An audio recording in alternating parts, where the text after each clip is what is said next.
another topic about converged AV networking. I want to dive a bit more in the technical aspect and how it actually happens.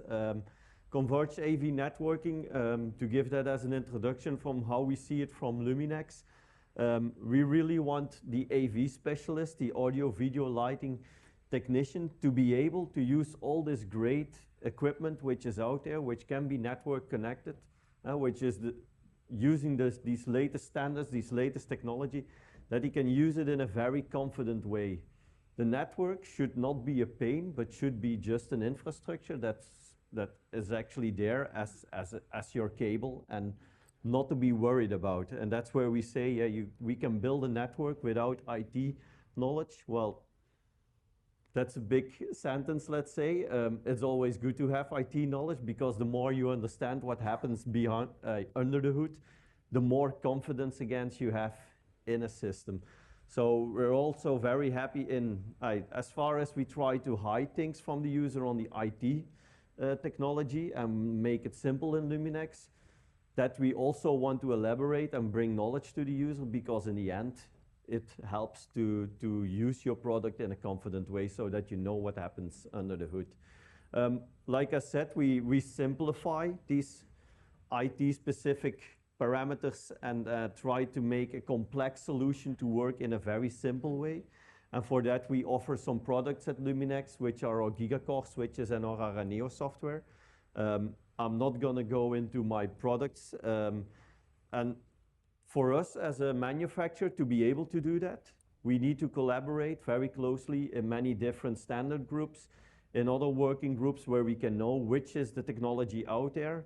How can we actually break these things up and see the different requirements of different technologies for AV networking and make solutions for that, so that we can create a blend and actually break the part that we make solutions that are just vendor-specific solutions or put in silos, like you said, like Henning already said. Some people build up separate networks instead of building separate networks. Let's see how these parameters on an IT network would look like and how they can collaborate next to each other. So for us, when we look to converged AV networking, the goal is to actually break these silos and make it one infrastructure to carry all these different protocols.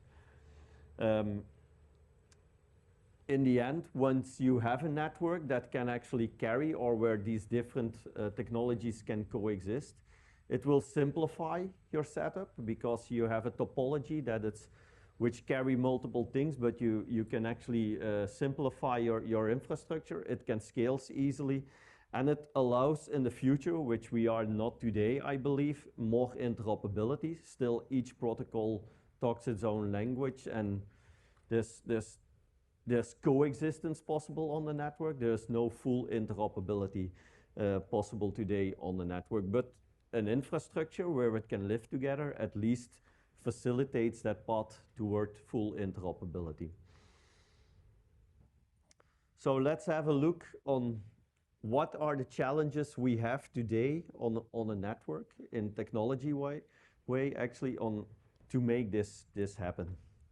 So there's a few things that we want to look into. So we have different protocols out there in the world that needs to live on the same link. You can say we want to use different switches or want to put them on a different VLAN or what we call in a different group. But in the end, when you go from one position to another position on the network, from one switch to another switch, all these different protocols have to live on one same link. So the trunk connection, often called in IT, let's say, where all these different VLANs live together from one switch to another switch, you still have the same challenge. You can separate things for ports coming in and going out on different VLANs, but on that one trunk, all that data is going through that one trunk. Yes, it is tagged with a VLAN, so in theory it stays isolated, but you have multiple sources coming in at the same time that needs to go out on one link, so there will be queuing, there will be latency introduced in a network, and that needs to be handled. And there's different protocols out there. Some just use best effort, and they are not less important because they still need to pass. You still want to control lights, for example, today in a big show, and that's all best effort data because they have low frame rates. It's not so time critical.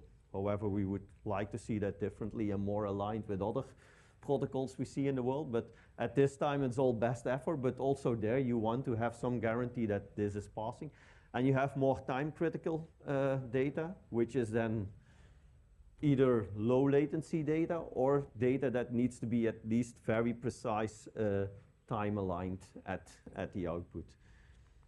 And I think there's many different protocols that we can mention in here. If we look to a live production example of a live event today, they are combining video, comms, PA, audio, some other audio peripherals, and light control. And then apart from that, general configuration of equipment, even having some internet connection on the network, for example, to do all this together. And if we just break that up in different protocols, then we see here a few names on there that could facilitate that. We could do our video on ST2110 or IPMX maybe. Comms, AES24, for example, if you use some Riedel Bolero comms. AVB Milan, if you stream audio from your audio consoles out into the PA of different brands today that use AVB Milan, mainly to stream the outputs to the PA. The other audio peripherals could be connected on Dante on your network, and we have as an example here MANet3, which is a lighting protocol. I never talked about lighting in these presentations here, but if we talk about converged networking, we have to take these in account, and it's a part of a control network of an event where these elements come together. However, it's best effort data, but still it needs to pass through the network.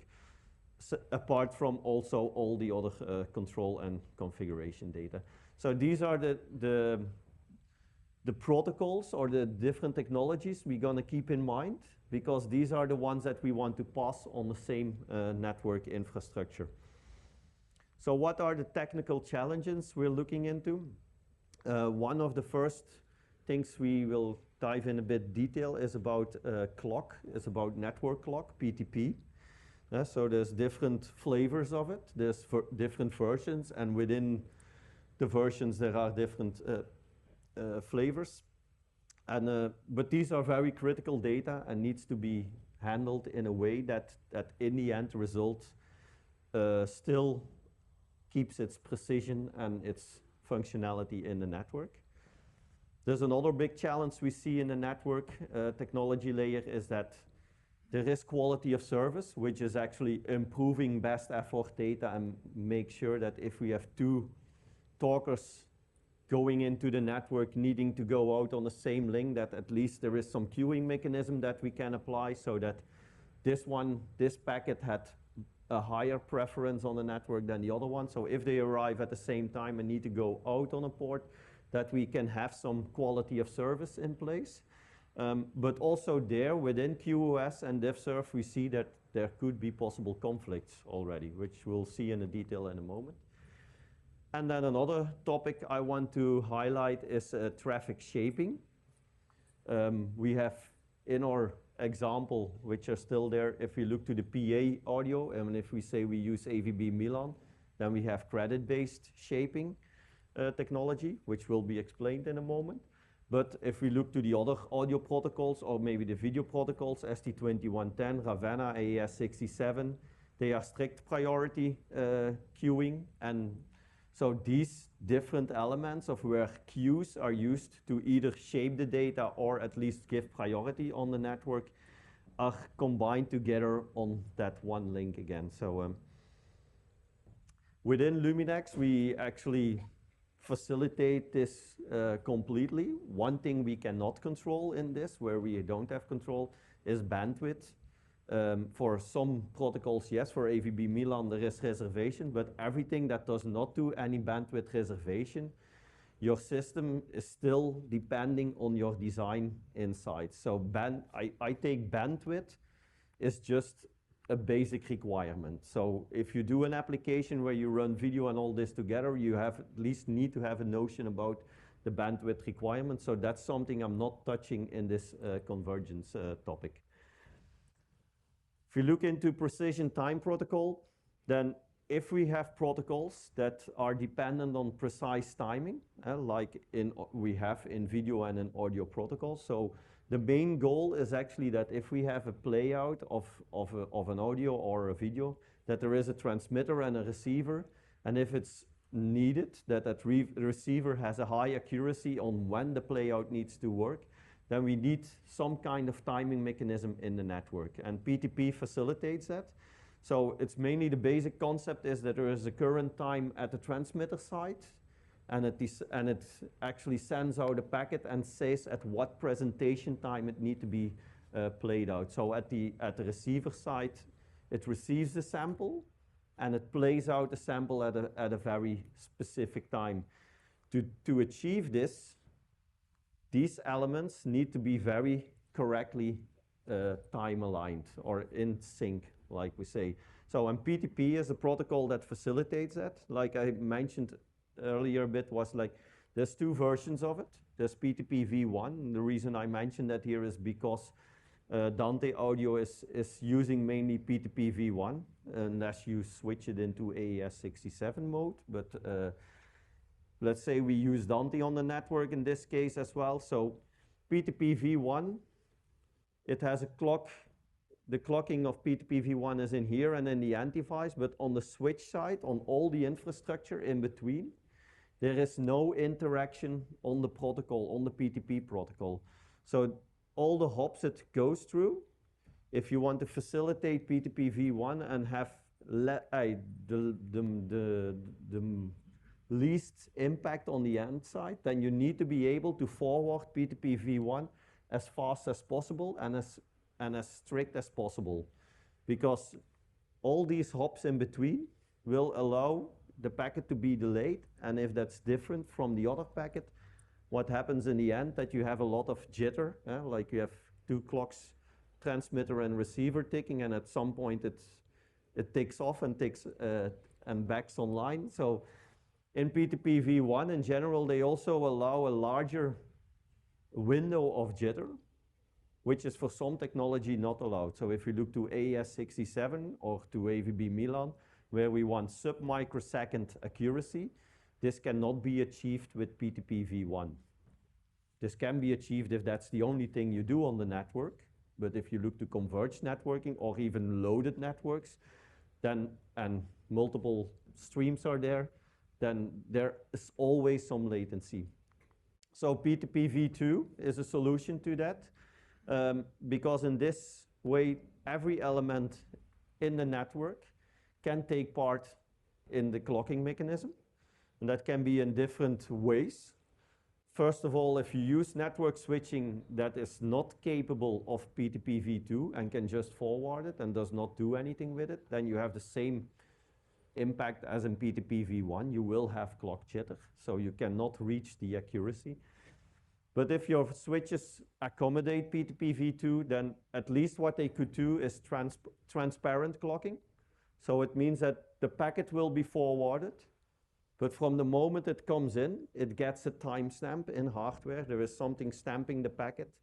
And actually from the moment it goes out on the other port, it actually knows exactly how many nanoseconds that packet was inside the switch, and just at the end it goes out, it puts that correction into the packet. So if it's transparent, the switch is not actively processing any packets, but it's continuously doing the timestamping so that in the end the clock stays very accurate, even if it's delayed longer or less long, but in the end it stays accurate. Or your switch can become a boundary clock. It achieves the same accuracy as transparent, but here the switch will actually take the load of the network a bit. Like if you have, I take the comms as an example in here. So we had comms in the same setup. We have one Riedel antenna, let's say that's, or 2 or 4 Riedel antennas, that's fine. If we take 30 Riedel antennas in the network to do wireless comms, they all communicate on AES24. The one who is the master clock in the network is not going to be that happy to take all the replies of the 30 other antennas in the network. And it's overloading the master clock, which makes it unstable. So boundary clock is mainly needed to scale the network. And then in the end, if you do boundary clock, then it could be as well that even your infrastructure becomes the master clock or the time transmitter in the network. And that's exactly what happens in AVB already with gPtP. Every element in the network can act in that gPtP mechanism, and the network switches, if they are facilitating it, they can become even grandmaster clock in the network. So that's about clocking. So there's different mechanism that needs to live next to each other. So keep that a little bit in mind, because now if we look to quality of service, so this is the priority a packet would get. Again, this only happens when packets come in at the same time and need to go out on one same link, then there need to be queuing. We see that, for example, if you use protocols like Dante and AES67, that Dante, the PTP v1, has a very high clock priority. That's very good, because we want that to be as fast on the network as possible, because we cannot correct it. And it will not be interrupted by any other audio or PTP v2 packets from AES67. But we also see that if we do AES67, that PTP v2 clock and audio of Dante has the same priority. So if there is a Dante transmitter on the network, and at the same time a PTP v2 packet comes in from AES67, then it could happen that that Dante packet goes out before the clock. So, but that's actually indicating how important it is with PTP v2 that your switches in the chain actively work with the PTP v2 packet and correct the packet. Do this in transparent or in boundary mode, so that even there is conflicting priorities on the network, the PTP v2 packet stays healthy, let's say it like that, and keeps its correction. So, and that actually makes that protocols based on PTP v2 actually facilitate convergence, because they allow you to have jitter on the clock, but this jitter is corrected on the path actually. And that allows you to have a more loaded network in that case. In the end, the goal is that still that representation time is respected. So the play-out time of the network. Then the third topic we had on the slide is about priority of queuing. So we have strict priority queuing, or we have credit-based queuing. Don't know, time, okay. So quickly look to strict priority. This is what SC2110 or AES67, for example, uses, that if there is a packet coming in and it has a higher priority, then that will have preference to go out. So if there is low priority traffic and high priority traffic, you see the high priority goes out first. Again, the low priority packet is still there, but another high priority packet came in, so it will get priority again on the output, and only at this point lower priority will go out. So this is how this mechanism works. If you have sufficient bandwidth and your queues are deep enough, then there's no problem that you will drop packets, but this could also lead to drop packets. But again, that's more about provisioning your network than about the technology. What we don't like here is actually larger frames like jumbo frames, because jumbo frames take longer time to go out on a link. So there's, for a long time, the possibility that other high priorities come in. So you can get a huge burst on the network. This is the technology used in SC2110 and AES67. And what we do within Luminex, we actually let this work together, combined with the next one, which is credit-based priority. So in this case, it's important that data that has a high priority arrives within its representation time still, and that critical data like the PTP v1, for example, had the highest priority in this example. If you look to credit-based, and this is something that's used in AVB and Milan, AVB Milan technology, is that packets arrive with a high and come into a high priority queue, but can only go out on the link if it has gained some credit on. So we have a credit threshold here, and we will see a credit line going up and down. Actually, at the moment, let's say we are at the threshold, then this packet can go out. As long as the packet was going out, the credit line is decreasing. So, and before another AVB packet can go out, it needs first to reach the threshold. So in this case, the credit line rises, and only when it reaches the threshold, the packet can go out. And this actually is a technology which AVB uses. This is a great technology in the sense that it avoids burst data, because it's actually between every packet there is a slice of time available in that sense. So it avoids burst on the network. But it also facilitates convergence in this way, because there is space in between the packets for where we can put in this strict priority, for example. So we can fill in here the other strict priority or the best effort packets. So the combination of AVB Milan and ST2110 and AES67 can be facilitated in that way. Where then PTP v1 can be the question, because now you have AVB with a higher priority. What we notice is actually that if PTP v1 is in the network, it often gets sticked right after an AVB packet.